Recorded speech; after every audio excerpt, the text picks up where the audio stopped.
25 जून 1975। एक तारीख जब भारत के लोकतंत्र की आवाज पर ताले लग गए।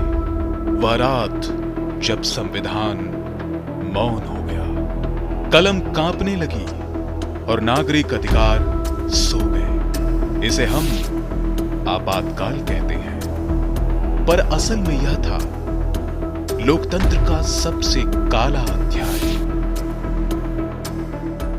भाइयों और बहनों, राष्ट्रपति जी ने आपातकाल की घोषणा की है।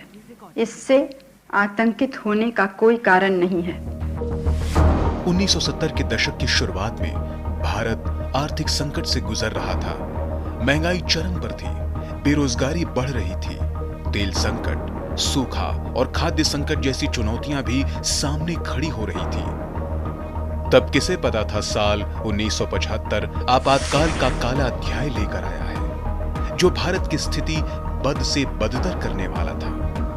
25 जून 1975 को भारत की तत्कालीन प्रधानमंत्री इंदिरा गांधी ने भारत में आपातकाल लगवाया था।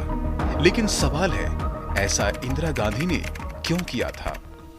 दरअसल 1971 में जब लोकसभा चुनाव हुए, तब इंदिरा गांधी ने गरीबी हटाओ का नारा देकर रायबरेली से वो जीत भी गई थी।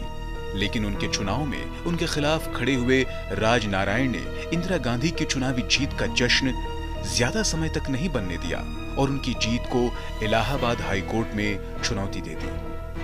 आरोप में सामने आया कि इंदिरा गांधी ने सरकारी मशीनरी और संसाधनों का दुरुपयोग किया है, जिसके बाद इलाहाबाद हाई कोर्ट के जज जगमोहन लाल सिन्हा ने अपने फैसले में माना कि इंदिरा गांधी ने सरकारी मशीनरी और संसाधनों का दुरुपयोग किया। इसलिए जनप्रतिनिधित्व कानून के अनुसार उनका सांसद चुना जाना अवैध साबित होता है।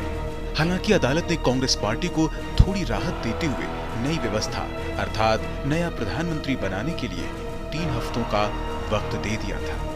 अदालत ने अगले 6 साल तक इंदिरा गांधी पर कोई भी चुनाव लड़ने पर रोक लगा दी। ऐसी स्थिति में इंदिरा गांधी के पास राज्यसभा में जाने का रास्ता भी नहीं बचा था। अब उनके पास प्रधानमंत्री पद छोड़ने के सिवा कोई दूसरा रास्ता नहीं था। इंदिरा गांधी ने इस्तीफा देने के बजाय 3 हफ्तों की मिली मोहलत का फायदा उठाते हुए हाई कोर्ट के फैसले को सुप्रीम कोर्ट में चुनौती दी। हालांकि वहां से उनको खासा राहत नहीं मिली। आखिरकार इंदिरा गांधी ने 25 जून 1975 को देश में आपातकाल लगाने की प्लानिंग की।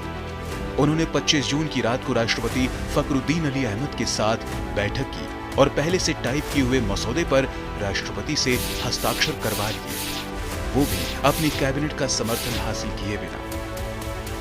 इसके बाद ही इंदिरा गांधी ने भारत पर इमरजेंसी का काला धब्बा लगा दिया।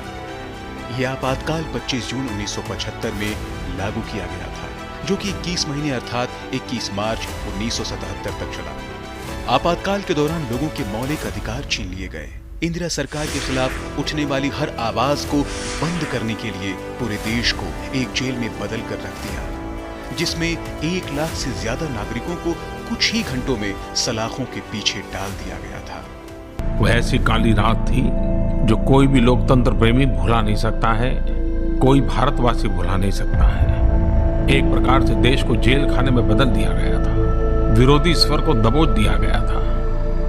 जयप्रकाश नारायण सहित देश के गणमान्य नेताओं को जेलों में बंद कर दिया था। न्याय व्यवस्था भी आपातकाल के उन भयावह रूप की छाया से बच नहीं पाई थी।